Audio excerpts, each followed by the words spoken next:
Welcome, ladies and gentlemen, to the finals.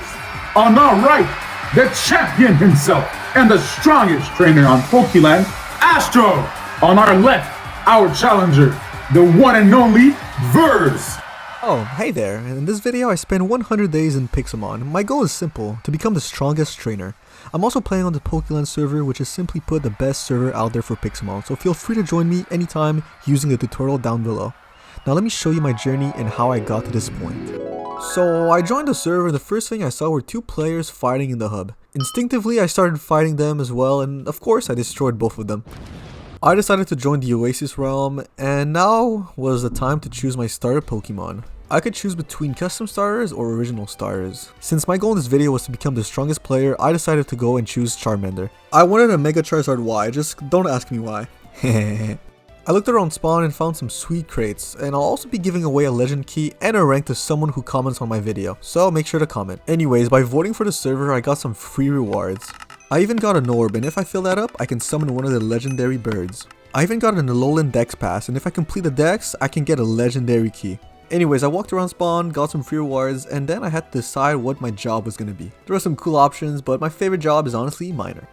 I gave some rare candies to my Charmander, and he finally evolved into a Charmeleon. That was a pretty fast evolution. I noticed he was a modest Pokemon, and that's perfect for Charizard Y. The server also has a bunch of minigames that happen frequently in chat, and of course I was able to win one of them. Using the command BRTP, I was able to get out of spawn and finally start my adventure. I wanted to make a house in a birch forest biome. My goal was to become the best trainer on the server, but first I needed a base. So I started gathering some wood, but then I noticed something. A Stuffle was standing right there, a small plushy Pokemon, so I did what any trainers would do, and I tried to fight it. Actually, I tried catching it first, but that never goes your way. So I sent out my Charmeleon, did some damage to it, and finally was able to catch it.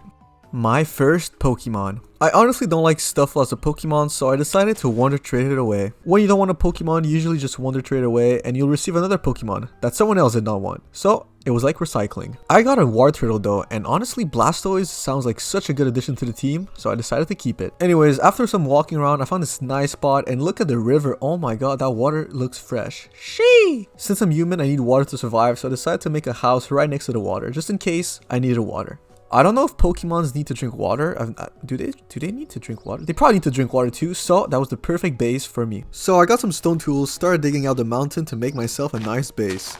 Anyways, as I was building my house, something happened. The manager of the server came online. So I had a little interaction with him. I didn't know exactly who he was, but he claimed to be the best Pokemon trainer on the server. I started getting a Discord call. I'm the best Pokemon trainer.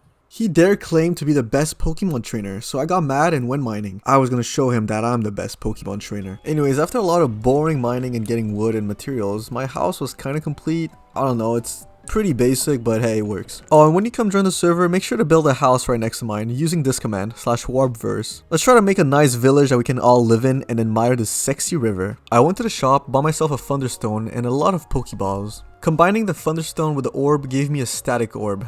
By killing 375 Pokemons, I'd be able to summon the legendary Pokemon Zapdos, which I wanted to use in my team. I then went to the training warp and leveled up some of my Pokemons, and after some good training, Charmeleon and Wartortle both evolved.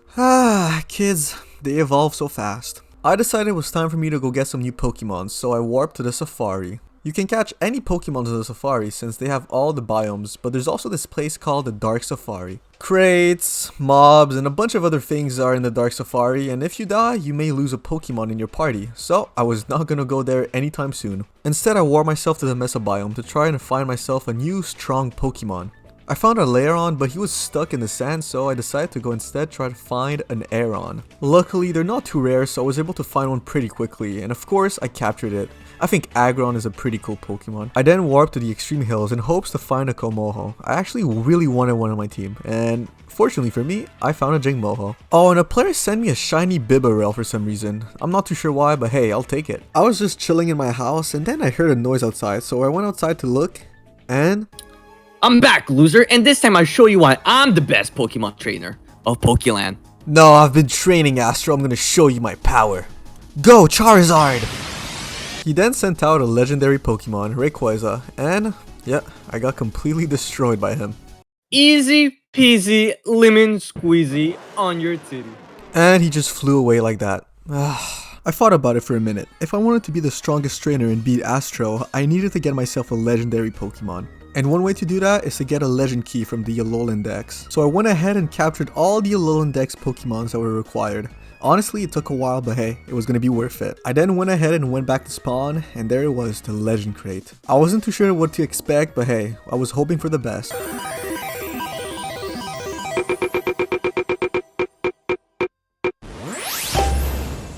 So, a Regieleki, that was pretty cool. It's one of the new legendary Pokemons. I was pretty happy with it. And hey, someone wanted to buy it already, but I was not gonna sell it. The minute I got my legendary, a raid boss spawned. Raid Pokemons are legendary Pokemons that you and the whole server need to fight together to defeat. Unfortunately for me though, no one was here to help me, and even with a legendary Pokemon on my team, I was defeated. I wanted my Pokemons to be a bit stronger, and one way to do that is to have max IVs on them. So using the command Pokebuilder, you can edit your Pokemons as you wish. But you need Pokebuilder tokens to be able to edit them. And one way to get some is to go defeat the gym leaders. On the server there's 16 gyms total, 8 easy ones and 8 hard ones. So I challenged the first gym, the fire gym. It was a pretty hard battle, but hey, I managed to beat him. The water gym was no problem because of my Regieleki, and even the grass was no problem because of my Charizard. Let's just not talk about the electric gym. He kinda electrified me.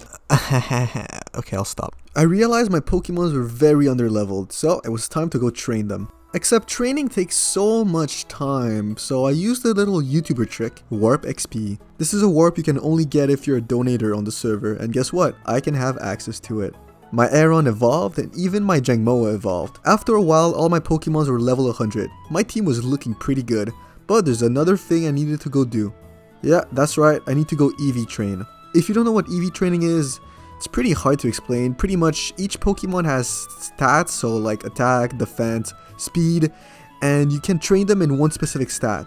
So let's say my Charizard, I want him to be a special attacker. I'll be EV training him in special attack. The reason I was doing this is because I wanted my Pokemons to be perfect. Perfect just like you, the viewer watching. I then went back to the electric gym and I electrified him back. Yep, I did it again. I also went ahead and destroyed the fighting gym. He didn't put that much of a fight. The poison gym leader and also the normal gym leader both got clapped. Man, I'm too good. I also went ahead and swept the hell out of the rock leader. Man, these gyms were pretty easy. Even after defeating the gyms though, I still needed a lot of Pokebuilder tokens. You can get tokens from the Dark Safari by claiming the crate drops. But if I want to go get tokens there, I first need a good set of armor. So I wore myself to the mine, got some diamonds, and then got some armor. I was ready to enter the Dark Safari. Whoa. So I jumped in a portal. This place was filled with Endermen, magma cubes, Pigman, and Ghast. And then a crate spawned. A drift blimp dropped the crate and I rushed towards it. If someone or something was to hit me while I'm claiming the crate, it would restart the process. So I started claiming the crate. Took a minute.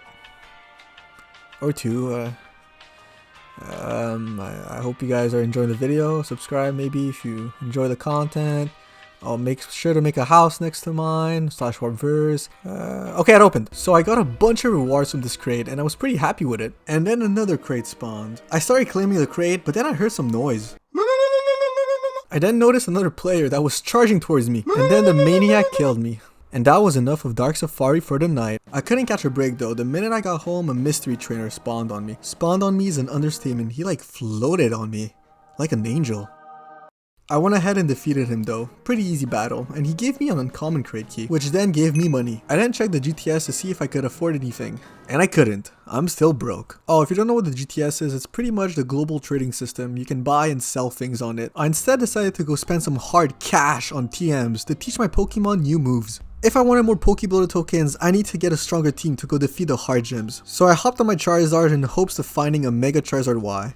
If I could defeat the boss, he would drop a Mega Charizard Y stone. After a couple minutes of flying, I finally found one. I battled the boss Pokemon and he swiped my entire team except for Aggron, which was able to take him on and defeat him. I then claimed my reward and went back home. The first gym that was going to taste my wrath was going to be the Flying Electric Gym. My Regieleki came in handy for this battle. The Bug Rock Gym Leader was also no problem, and instead of showing you 6 other clips of me destroying gym leaders, here are all my gym badges. I then used my Pokebuilder tokens to max out all of my Pokemons and even change some of their abilities. Oh, and also their nature. I don't know if you guys remember, but at the beginning of the video, I got myself a static orb.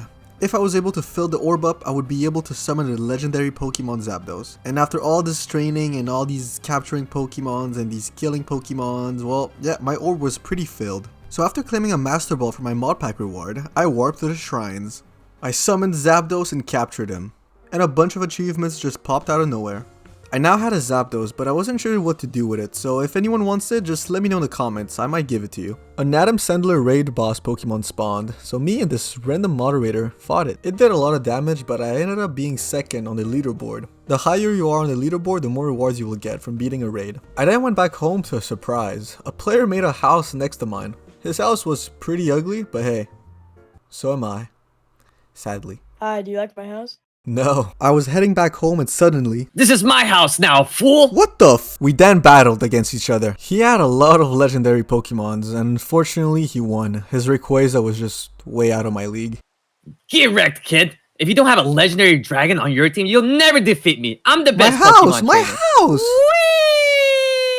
Damn, what a douchebag. To feel better about myself, I went ahead and flexed my legendary Pokemon Regieleki, which apparently wasn't enough to defeat Astro. And this random player wanted it, but I would have not traded it away for anything else than a legendary. Oh, a legendary. Bye bye Regieleki, hello Zygarde. My team was looking pretty good, and we had a Zygarde, a Komoho, a Bibarel, an Aggron, a Charizard, and a Blastoise. The only thing I needed now was Astro's head. Yo Astro, after I win, I'm gonna take your head. Well, Verse, it's time to show you who the real champion is. So the battle started. The first Pokemon he sent out was a Crustle that I obliterated with my Scald. Next up was Talonflame, which was also destroyed by my Blastoise. He then sent out a Decidueye, and my Blastoise took care of him using Dark Pulse. 2 Dark Pulses did the trick. He died quickly. He then sent out a legendary Pokemon, Mewtwo, and unfortunately for me, Mewtwo just destroyed me. I still had 5 Pokemons to go though, so I wasn't too stressed out. So I then sent out my Aggron to fight against his Mewtwo. Unfortunately for me though, he had Fire Blast, which is super effective against me. After dealing some damage to the Mewtwo, my Aggron ended up getting KO'd. I then sent out my Charizard, Mega Evolved him, and used Flamethrower. Because of Mega Charizard's Y ability, Drought, fire moves do more damage under the sun, so the Mewtwo got KO'd. My next challenge though was a Groudon, and Groudon is a hell of a strong Pokemon. Groudon used the move Rock Tomb. My Charizard is 4 times weak to rocks, so my Charizard unfortunately got one-shotted. But I was able to land a Flamethrower right before getting KO'd. I then sent out my Bibarel, tried using Aqua Jet. Like a noob though, I forgot that Groudon's ability nullifies water type damage. Using Drain Punch, I tried to do as much damage as I could before he could KO me. Unfortunately though, that was not enough damage to deal the final blow, so Groudon KO'd my Komoho. I was down to my last Pokemon, Zygarde. I boosted my attack and speed using Dragon Dance. But then he used his strongest move and almost killed me. But Zygarde's ability made him transform into 100% Zygarde, which is his strongest form. I then obliterated the Groudon. Here comes my ace! Go Rayquaza! Astro then sent out his strongest Pokemon, a Rayquaza. But not only that, it was a Mega Rayquaza. Rayquaza! Mega Evolve! I started stressing. He Mega Evolved his Rayquaza, but fortunately for me though, he did Dragon Dance and not any attack move. I was able to hit him once with 1000 arrows, and then I did it again, another 1000 arrows. And the winner is Verse! Despite my strong opponent, I had won the battle. Oh, well I guess you are a good trainer after all. Congratulations, Vest, and goodbye. Whee! And that was the story of how I became the strongest trainer on the Pokeland server. But hey, I'm the current champion. If any of you want to try and take my spot, I'll gladly challenge you. So make sure to join the OASIS realm on the Pokeland server and build a house next to mine. And if you want to challenge me, well let me know. If you need help installing Pixelmon, I'll link some tutorials down below. I'll see you guys on the server. See ya!